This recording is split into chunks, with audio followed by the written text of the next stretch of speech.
There's a question that echoes in the private corners of the internet, in late night search histories, and in quiet conversations.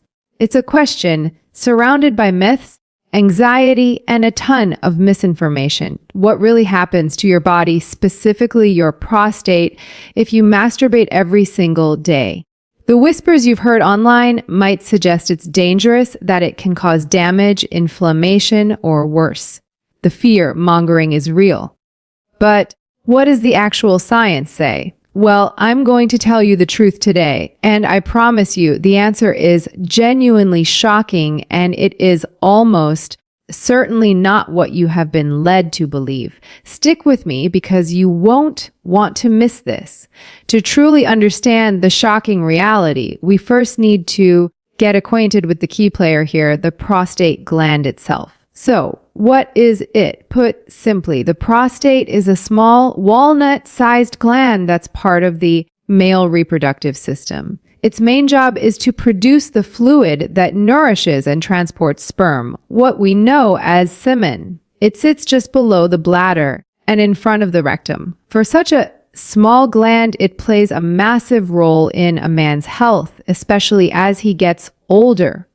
And because it's so important, it's also the source of a lot of anxiety. You've probably heard the claims, the myths that circulate in locker rooms and on internet forums, that frequent masturbation can wear out the prostate, that it can lead to chronic inflammation, a condition known as prostatitis, or the one thing men fear most, that it could somehow increase your risk of prostate cancer. These fears are understandable. Prostate cancer is one of the most common cancers among men. So anything that might affect that risk is taken very seriously. For decades, these fears went largely unchallenged, chalked up to old wives' tales or moral warnings disguised as health advice. But then researchers at one of the most prestigious universities in the world decided to stop guessing. They decided to put the myths to the test with a massive, long-term scientific study. And what they found didn't just challenge the myths, it blew them out of the water completely. It changed the entire conversation about masturbation and prostate health forever. So, what is this shocking secret? What did the science finally reveal? The landmark study I'm talking about comes from a place you've definitely heard of, Harvard University, specifically the Harvard Thon School of Public Health. And this wasn't some small-time survey. They followed nearly 32,000 men for almost 2 decades, meticulously tracking their lifestyles and health outcomes.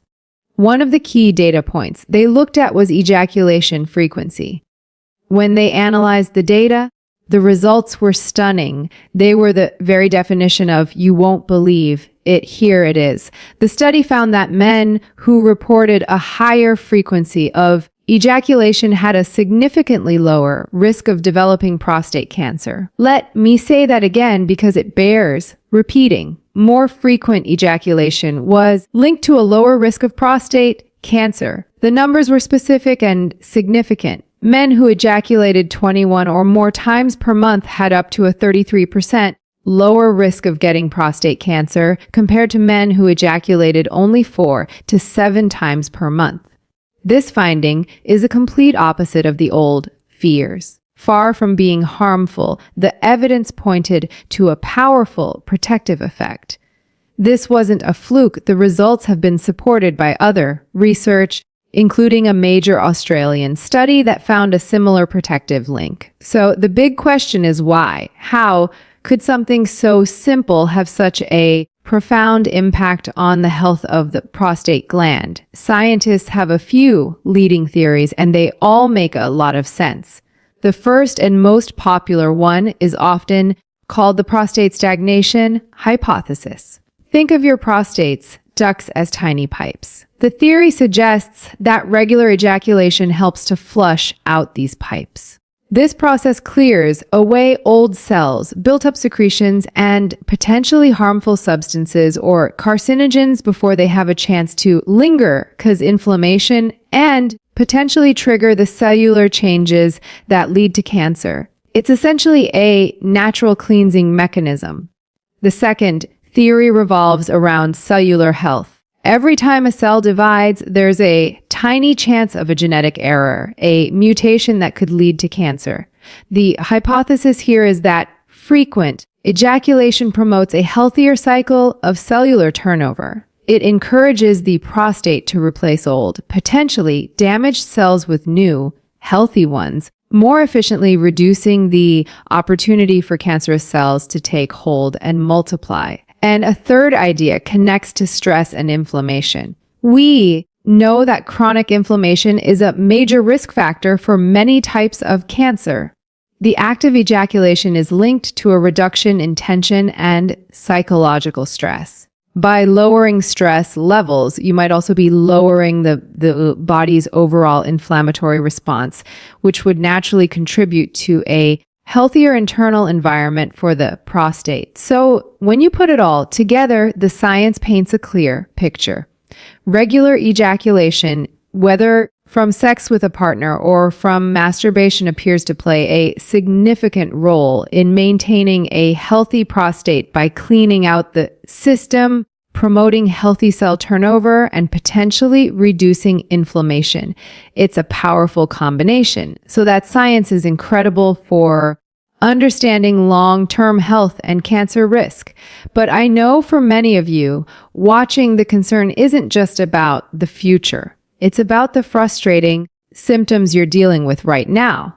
I'm talking about waking up multiple times a night, that constant annoying feeling that you can't fully empty your bladder, or a weak stream that's just plain frustrating. If that sounds familiar, I want to pause for just a moment and share something special. There's a fascinating video presentation that reveals a powerful spring water juice based on an unusual Asian remedy that targets the root cause of these very symptoms, what they describe as a hidden prostate clog. It's designed to provide fast relief for those exact issues. Point your phone's camera at the QR code you see on the screen right now to watch it. It will open right on your phone. I've also put the direct link as the top pinned comment below this video. Go ahead, open it in a new tab, and then come right back because we still need to cover the bigger picture of prostate health. All right, so for the rest of the bigger picture of prostate health, you might be thinking, this is incredible. Is frequent ejaculation a magic bullet, a guaranteed way to prevent prostate cancer? And this is where we need to be responsible and look at the bigger picture. The answer is not exactly. It's crucial to understand that this research shows a very strong correlation, not necessarily a direct one-to-one causation. What does that mean? It means that while the link is powerful, there could be other factors involved. For example, it's possible that men who have a higher ejaculation frequency also tend to have other, healthier lifestyle habits. And that combination is what leads to the reduced risk. The key takeaway is that ejaculation frequency is likely one important piece of a much larger puzzle when it comes to prostate health. It is not a license to ignore everything else. Think of it as one powerful tool in your toolbox, but you need other tools too. What are they? First, diet is critical. Diets rich in fruits, vegetables, and healthy fats are linked to better prostate health. Foods containing lycopene like tomatoes, watermelon, and grapefruit are particularly beneficial. Green tea and foods rich in omega-3 fatty acids like fish are also great additions. Second, exercise. Regular physical activity helps you maintain a healthy weight, which is hugely important. Obesity is a known risk factor for more aggressive forms of prostate cancer. Even 30 minutes of moderate exercise most days of the week can make a huge difference. Third, avoid smoking and limit alcohol consumption. Both are linked to an increased risk of various cancers and can negatively impact your overall health. And finally, and perhaps most importantly, be proactive. Nothing, not diet, not exercise, not ejaculation frequency, replaces the need for regular medical checkups, especially for men over the age of 40 or 50, or for those with a family history of prostate cancer. Talking to your doctor about screening, options like the PSA blood test is the single most effective way to catch any potential problems early when they are most treatable. So let's circle all the way back to our original shocking question. What does daily masturbation do to your prostate? The unbelievable truth, backed by top-tier science, is that far from being the harmful act that myth and fear have made it out to be, it might actually be one of the simplest, most natural things you can do to contribute to a healthier prostate over the long term. It's not a cure-all. It's not a replacement for a healthy lifestyle and regular doctor visits, but the evidence is compelling. A healthy sex life, which includes masturbation, is a partner, not an enemy, in the fight for long-term prostate health. If you found this video valuable and want more health myths busted with real science, do us a huge favor and hit that like button. It really helps the channel. Make sure you're subscribed and you've clicked the notification bell so you don't miss our next video. And now I want to hear from you. What other men's health myths have you heard that you want us to investigate next? Drop them in the comments below. Stay healthy, stay curious, and I'll see you in the next video.